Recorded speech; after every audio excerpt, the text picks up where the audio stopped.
Friends, एक बार पुनः आपका आपके YouTube channel desire of education में स्वागत है। तो आज के इस वीडियो लेक्चर में हम क्लास 10th की मैथ जो स्टार्ट किए थे, जिसमें जो ट्राइंगल चैप्टर चल रहा था, चैप्टर 6 जिसका नाम है चैप्टर 6 है, वो ट्राइंगल था। उसमें हमने जो है थ्योरम 6.3 तक अगले वीडियो लेक्चर में डिस्कस कर लिया था। इस वीडियो लेक्चर में हम थ्योरम 6.4 स्टार्ट करेंगे। तो थ्योरम 6.3 क्या थी, उसकी जो सिंपल वर्ब है उसको बता दे रहे हैं। साधारण प्रतिज्ञा वो क्या था कि सिद्ध करो कि कोई तो हमको त्रिभुज ट्रायंगल्स दे दिए गए हैं, उनके जो संगत कोण है, एंगल्स जो हैं, संगत एंगल्स जो हैं, कोण हैं, वो इक्वल हों तो उनको उनकी भुजाओं को समानुपात में प्रूव करके उन्हें समरूप सिद्ध करना था। ऐसी थी थ्योरम कि दो ट्रायंगल्स बनाकर बताते हैं। दो ट्रायंगल्स हमको ऐसे दे दिए गए होंगे, दे दिया गया था, ऐसे ABC है और एक DEF है। तो क्या बोला गया था कि इनके जब संगत कोण बराबर हो, क्या हो, संगत कोण बराबर हो, तो इनकी भुजाओं को समानुपात में सिद्ध करके इनको सिमिलर मतलब इसके समरूप सिद्ध करना था। तो उसको हमने डिस्कस कर लिया था।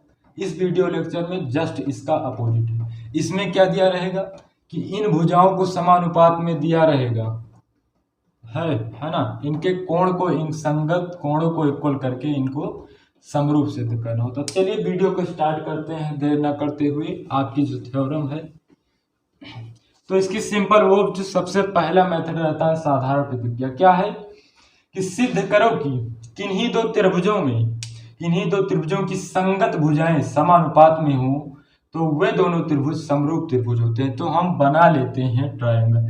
फर्स्ट मेथड है ये जो हमारी है, ये फर्स्ट मेथड है, साधारण प्रतिज्ञा। साधारण प्रतिज्ञा क्या है बोल दे रहे हैं, आप लिख लीजिए, इतना टाइम आपका वेस्ट नहीं करेंगे जिससे वीडियो लंबा हो, आपको बोरिंग फील हो।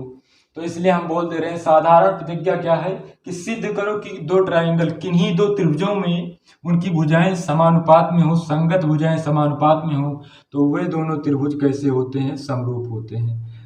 बनाकर बता रहे हैं। ABC तो ट्रायंगल है, ABC और DEF। ABC और DEF दो हमको ट्रायंगल्स दिए गए हैं और बोला गया है कि इनकी जो संगत भुजाएं, मतलब इसके संगत में ये, इसके संगत में ये और इसके संगत में ये सब समानुपात में। समानुपात का मतलब क्या है कि इसके बटे में ये, अर्थात AB बटा DE equals to BC upon EF, इसके संगत ये है ना, equals to AC upon DF। इतना हमको दिया गया है, इतना हमको क्या किया गया है, दिया गया है ना। ये हमारी साधारण प्रतिज्ञा हो गई। सिद्ध करो किन्हीं दो त्रिभुजों की संगत भुजाएं समानुपात में हो तो वे दोनों त्रिभुज समरूप त्रिभुज होते हैं, सिमिलर ट्रायंगल होते हैं। सेकंड मेथड जानते ही हैं, क्या है, दिया है। क्या होता है, दिया है। एग्जाम में आपको जैसे राइट करना है, जैसे आपको एग्जाम में लिखना है, सेम उसी मॉडल्स में आपको मैं बता रहा हूँ, एकदम जो है पॉइंट टू पॉइंट, इसलिए आपको समझने में, लिखने में कोई भी कंफ्यूजिंग नहीं होगी। दिया है, फिर से पढ़ते हैं, उसी साधारण प्रतिज्ञा से निकालेंगे कि दो त्रिभुज दिए गए हैं, तो त्रिभुज का नाम है, दिया है दो त्रिभुज, लिखेंगे दो त्रिभुज, ABC फर्स्ट है हमारा, और क्या है, त्रिभुज DEF। क्या है, त्रिभुज DEF, इतना है। दिया है दो त्रिभुज ABC और DEF, जिनमें कामा लगाएंगे, जिनमें या जिनकी संगत भुजाएं समानुपात में, जिनकी संगत भुजाएं समानुपात में है। कैसी है, समानुपात में है।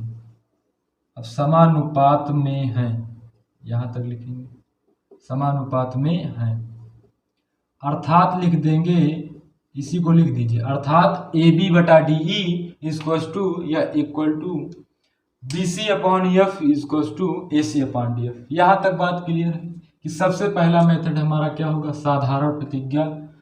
दूसरा जो हमको गिवन रहता है उसको लिख लेते हैं, और तीसरा मेथड जो हमारा है वो हमारा है, तीसरे जो है टॉपिक वो हमारा है तो सिद्ध करना है, जिसको हमें प्रूविंग में दिखाना होता है, जिसको सिद्ध करना होता है। तो सिद्ध करना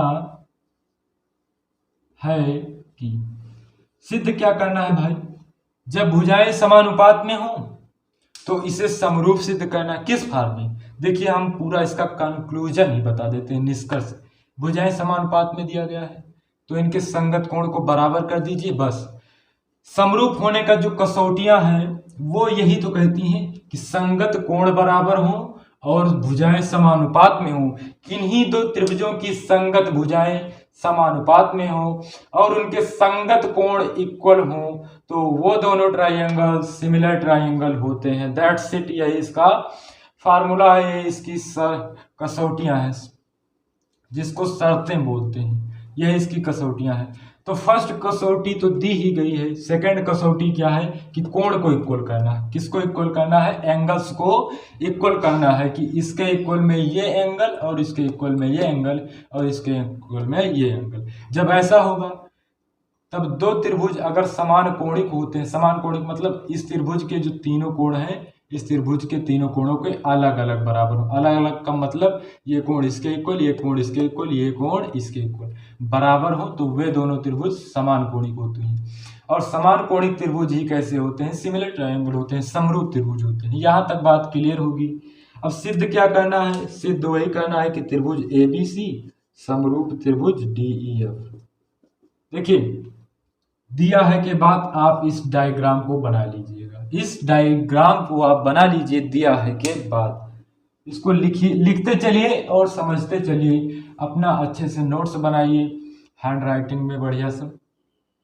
अगला जो टॉपिक है वो चौथा टॉपिक ना, वो क्या है, रचना, क्रिएशन।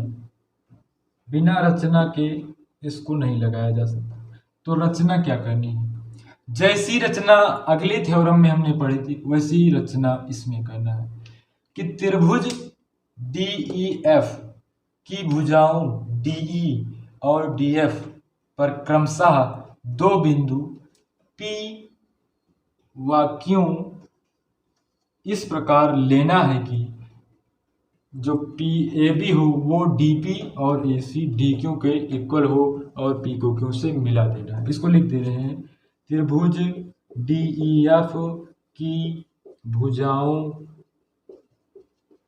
DE और DF पर क्रमशः दो बिंदु, दिख रहा है यहाँ पर,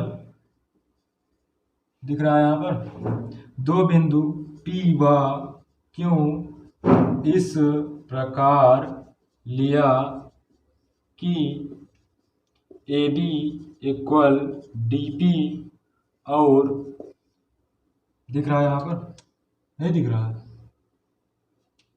ये जो लाइन लिखी नीचे वाली नहीं दिख रही, तो चलिए इसको हम ऊपर लिख देते हैं, यहाँ पर नहीं दिख रहा,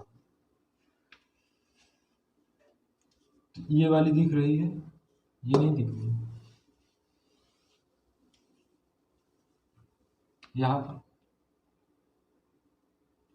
यहाँ पर लिख दे रहे हैं हम आपको रचना। क्या बोला था कि त्रिभुज DEF की भुजाओं DE और DF पर, समझ लीजिए, अपने मन से लिखिए, क्योंकि समझ लेंगे तो चाहे जैसे चाहे जितने टाइम लगेगा आप उसको लिख लेंगे, दैट्स इट। और अगर लिख देंगे तो आप उसको उतार लेंगे कॉपी में, उसका रिवीजन नहीं करेंगे। तो देखिए त्रिभुज DEF, सबसे पहले त्रिभुज DEF की भुजाओं DE और DF पर, DE और DF पर क्रमशः दो बिंदु P व Q इस प्रकार लिया कि जो AB इक्वल है वो DP हो जाएगी और AC इक्वल DQ हो जाएगी। इस प्रकार लिया कि DF पर क्रमशः दो बिंदु P व Q इस प्रकार लिया कि AB इक्वल DP एंड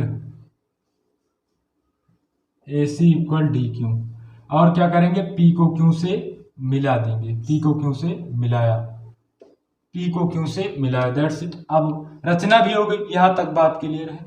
तो आगे बढ़ते हैं, लास्ट मेथड लास्ट टॉपिक पर, इसको रफ कर दे रहे हैं, आप इसका स्क्रीनशॉट ले लीजिए।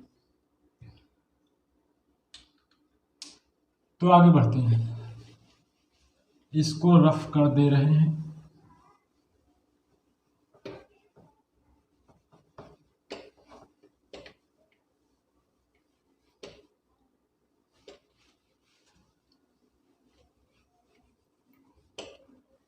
देखिए आप जो है इसका जो कंक्लूजन है उसको जान लीजिए कि हमको सिद्ध क्या करना है कि ए बी सी त्रिभुज को, इस त्रिभुज को इसके समरूप दिखाना है डी ई एफ के।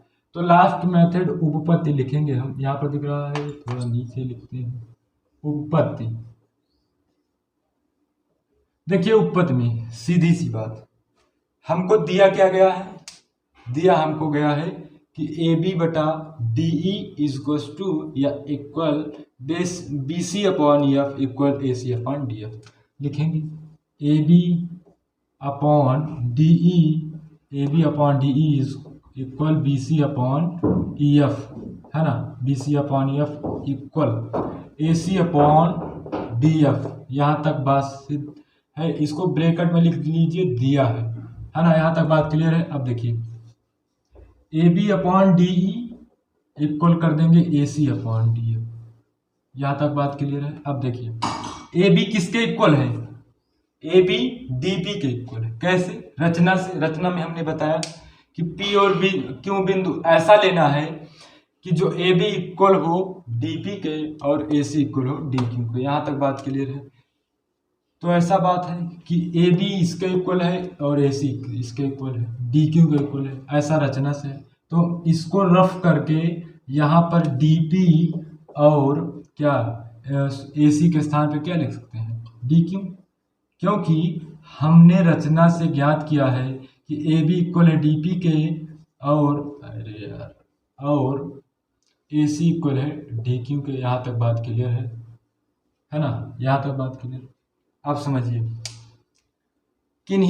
किसी त्रिभुज में फर्स्ट थ्योरम लगाइए, फर्स्ट थ्योरम का ऊपर में जब कोई दो बिंदु अन्य दो भुजाओं को समानुपात में विभाजित करते हैं, जब कोई सरल रेखा अन्य दो भुजाओं को समानुपात में विभाजित करती है तो वह तीसरी भुजा के समांतर होती है। अब देखिए पी क्यू रेखा डीई और डीएफ को समानुपात में विभाजित करें, आप बोलेंगे कि समानुपात में नहीं है क्योंकि डीपी बटा डीई है, इसको तो डीपी बटा पी होना चाहिए। ऐसा थ्योरम में आपने पढ़ा होगा, अगर पढ़ा होगा तो पता होगा ना, ऐसे तो पता होगा नहीं।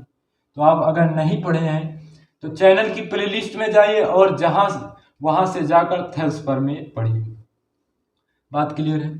अब देखिए इसके बटे में इसको बताएंगे और इसके बटे में इसको बताएंगे। तो भैया ये थेल्स प्रमेय है, थेल्स प्रमेय का सब थ्योरम मतलब उप प्रमेय। तो उप प्रमेय के हिसाब से ये लगेगा, उप प्रमेय के हिसाब से लगेगा। उसको किसी दिन हम उप प्रमेय जो है बताने हमने फॉरवर्ड उसको यानी कि भूल गए, उसको किसी दिन बता देंगे, उस पर एक वीडियो लेक्चर निकालेंगे। तो मतलब कि जब समानुपात में विभाजित करे तो वह तीसरी भुजा के समांतर होती है। अब देखिए डीपी बटा डी इसके बटे में इतना समानुपात में है, ये भी समानुपात में, तो इसका मतलब जो रेखा पी क्यू है वो ई एफ के समांतर हो, इसलिए पी क्यू समांतर ई एफ। यहाँ तक बात क्लियर है, पी क्यू समांतर हो गया ई एफ। अब जब पी क्यू समांतर ई एफ हो गया तब ये कोण इधर डायग्राम में समझिए, यह कोण इसके इक्वल हो जाएगा, होगा ना। कैसे होगा, अगर आप समांतर रेखाएं पढ़े हैं और समांतर रेखाओं के जो क्वालिफिकेशंस हैं, प्रॉपर्टीज हैं, गुण हैं, उनको पढ़ा होगा तो जानेंगे। जब किन्हीं दो समांतर रेखाओं को कोई तिर्यक रेखा इंटरसेक्ट करे अर्थात प्रतिच्छेद करे या डिवाइड करे, सॉरी डिवाइड करना तो 20 इंटरसेक्ट करे, प्रतिच्छेद करे, काटे, तो उनसे बने संगत कोण परस्पर बराबर होते हैं, इसलिए यह कोण इसके इक्वल हो जाए। That's it. बात क्लियर है। और यह कोण इसके इक्वल हो जाएगी, यह एंगल इसके इक्वल और यह एंगल इसके इक्वल हो जाएगा, और ये एंगल दोनों त्रिभुजों में कॉमन है। अब लिखेंगे, देखिए जब पी क्यू समांतर है ई एफ के तो आप डायरेक्ट ही लिख लीजिए, या त्रिभुज डी पी क्यू और डी ई एफ में, त्रिभुज डी ई एफ में ऐसे लिखिए, है ना, और त्रिभुज डी ई एफ 3 लाइन का कोष्टक जैसा कि हमने बताया है। सबसे पहले देखिए कोण डी पी क्यू, कोण डी पी क्यू, जिस कोण को हमको लेना होता है उसको हम मिडिल में रखते हैं, बीच में। कोण D P Q that's it equal कोण D E F, D E F bracket में लिख लीजिए संगत कोण है। कैसे कोण है? संगत कोण है। यहां तक बात क्लियर। आगे ये वाला कोण डी क्यू पी, कोण D Q P equal angle D F E, कोण डी एफ ई। यहां तक बात क्लियर है। ये भी कैसे है? संगत कोण। यार क्या है वो, मार्कर गिर रहा है आज वो। चलिए कोई बात नहीं। आगे ये कोण, जो कोण डी है वो दोनों त्रिभुजों में उभयनिष्ठ है। इसको कैसे लिखेंगे? कोण कैसा लिखेंगे? पी डी क्यू इक्वल कोण पी डी ई, इस त्रिभुज में ना, इक्वल कोण ई डी एफ।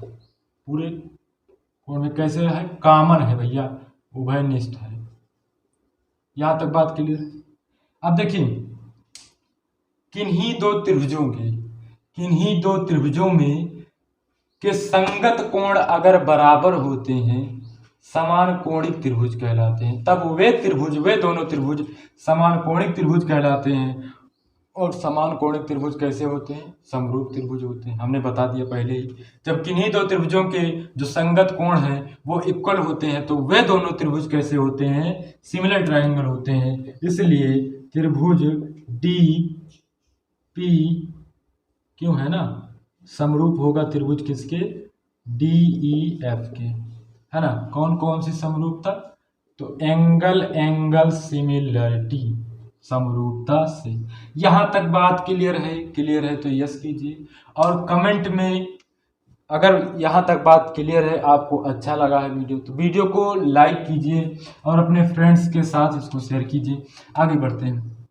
यहां तक बात क्लियर है। जब डी पी क्यों डी ई एफ के क्या है? समरूप है। अब आगे देखते हैं। इसको यहाँ से रफ करते हैं, या यहाँ पर दिख रहा है ना, यहाँ पर, यहाँ तक दिखेगा। अब देखिए जब यह इसके क्या है? यह इसके समरूप है, तब हम लिख सकते हैं जो डी पी अपॉन किसके? D P upon D E equal, रुक जाइए 1 सेकंड, मार्कर में इंक डाल लेते हैं। हाँ तो देखिए क्या था, मार्कर में इंक डाल रहे थे। देखिए यहाँ पर त्रिभुज D P Q D E F. अब जब दो त्रिभुज एक दूसरे के समरूप होते हैं तो समरूप त्रिभुजों की संगत भुजाएं कैसी होती हैं? समानुपात में होती है। कैसी होती है भैया? समानुपात में होती है। इसलिए इस त्रिभुज की जो संगत भुजा है वो अगले त्रिभुज की, मतलब इस त्रिभुज की संगत भुजा इस बड़े त्रिभुज के समरूप होती है। यहाँ पर लिखिए चूंकि समरूप त्रिभुजों की संगत भुजाएं, लिख लीजिए भाई, अब इतना लिख लीजिए कि समरूप त्रिभुजों की संगत भुजाएं समानुपात में होती हैं। That's it. अब लिखेंगे इसलिए डी पी अपॉन क्या लिखेंगे? डी ई इक्वल, इस भुजा को ले लें, कोई गलत, आप सोचेंगे कि इस भुजा को ले लें, क्या है? ये भी तो इस त्रिभुज की संगत भुजा है, इसकी संगत ये है, तो हम P Q upon E F लिखेंगे। क्या लिखेंगे? P Q upon E F. अब देखिए यहाँ पर देखिए, यहाँ पर जो डीपी है किसके इक्वल है भैया? यहाँ पर डीपी जो है वो ए बी के इक्वल है, तो ए बी लिखेंगे अपॉन डीई ज्यों का त्यों इस इक्वल। पी क्यू जो है वो किसी के इक्वल नहीं, तो उसको ऐसे ही लिखेंगे P Q upon E F. Equation number first, है ना। बट हमको दिया गया है कि ए बी बटा DE equal BC upon EF। यहाँ तक बात क्लियर, ऐसा हमको दिया गया इक्वेशन नंबर सेकंड। अब इक्वेशन फर्स्ट मतलब समीकरण 1 और 2 से, इक्वेशन फर्स्ट और इक्वेशन सेकंड से देखिए क्या होगा। समीकरण 1 में LHS जो है और समीकरण 2 में LHS दोनों कैसे हैं, इक्वल हैं। जब दो समीकरणों में दायां पक्ष हो या बायां पक्ष हो, कोई साइड जब एक दूसरे के इक्वल हों तो कैसे होते हैं, दायां पक्ष के बराबर होगा। जब बायां पक्ष के बराबर है तो दायां पक्ष के बराबर होना चाहिए। तो PQ अपॉन EF इक्वल हो जाएगा किसके, BC अपॉन EF। अब यहाँ से EF से EF कैंसिल हो जाएगा, है ना, EF से EF कैंसिल हो जाएगा। इसका स्क्रीनशॉट ले लीजिए, हम इसी के आगे से ऊपर कंटिन्यू कर रहे हैं, है ना। तो आप ले लिए होंगे स्क्रीनशॉट, बढ़ते हैं आगे।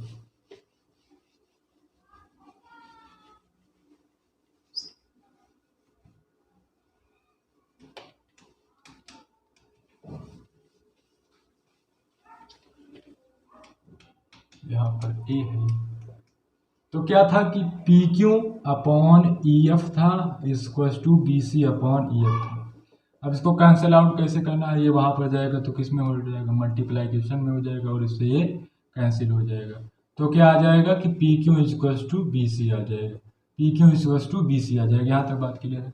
अब देखिए इस ट्रायंगल में और इस ट्रायंगल में देखिए, मतलब त्रिभुज ABC और त्रिभुज PQ कहाँ पर आ गया, DPQ में, ट्रायंगल ABC और ट्रायंगल DPQ में 3 लाइन का कोष्टक, अपने कॉपी में 3 लाइन का कोष्टक बनाइएगा।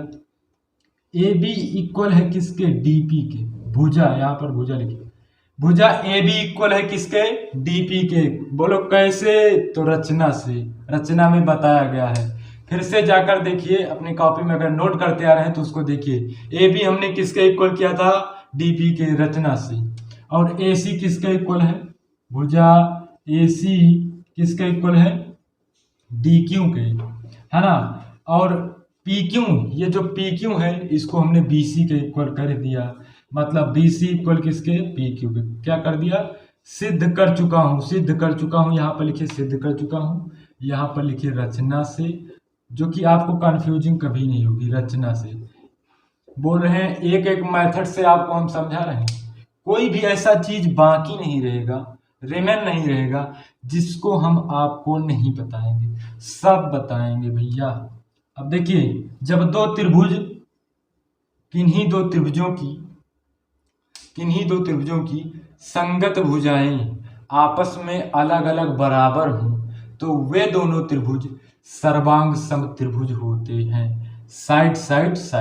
जब किन्हीं दो त्रिभुजों की संगत भुजाएं समान हो तो वे दोनों त्रिभुज समरूप त्रिभुज होते हैं, सर्वांग सम त्रिभुज होते हैं, मतलब जिसको बोलते हैं कॉन्ग्रुएंस ट्रायंगल।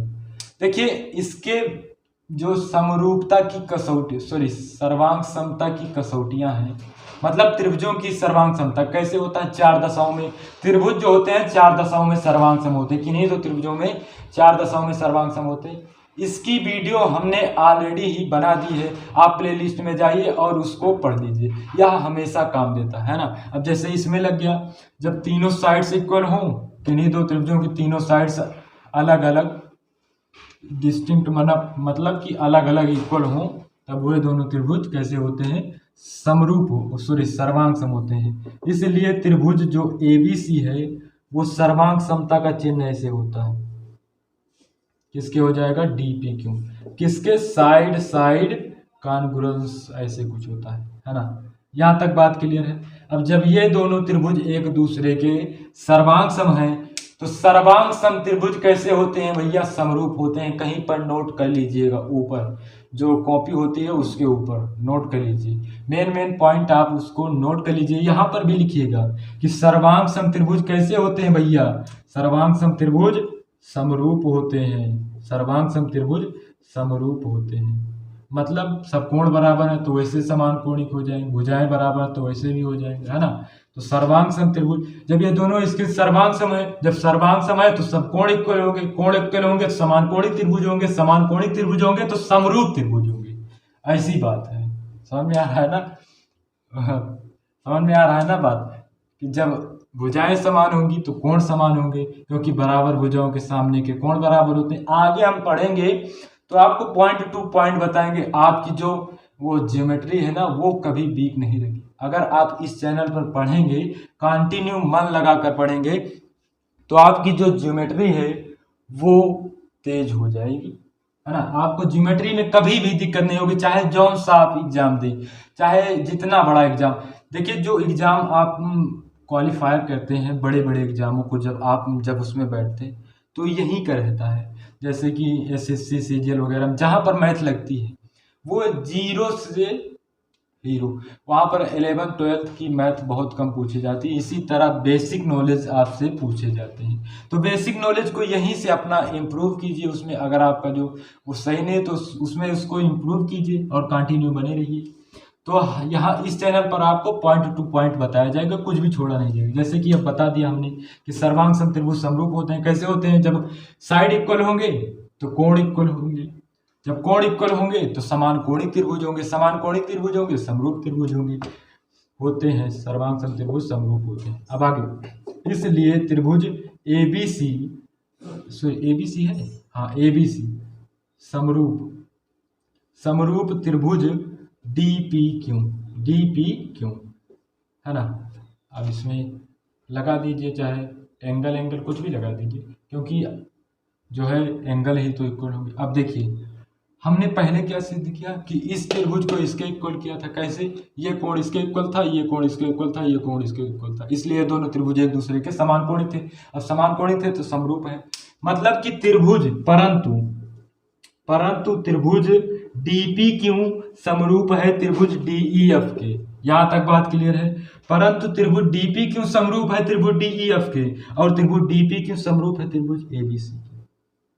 मतलब कि कोई फादर है ना, उनका जो एक लड़का है वो इनके समरूप है, इनके क्या है? समरूप है। और जो ये लड़का है ये अपने छोटे वाले भाई के समरूप है ना, ऐसा बात है। ये लड़का जो है, मान लीजिए ए बी सी, जो ये फादर हैं इनके एफ रखिए भैया, एफ रखिए, और ये क्या है? इनके सन है, सन फर्स्ट और सन सेकेंड। समझिए बात को, जो फादर हैं वो अपने फर्स्ट वाले सन के समरूप है, सिमिलर है, देखने में एकदम समान है। जैसे कि उनके फादर दिखते हैं वैसे ही वो दिखते हैं, जैसे कि उनके फादर दिखते हैं वैसे ही वो दिखते हैं।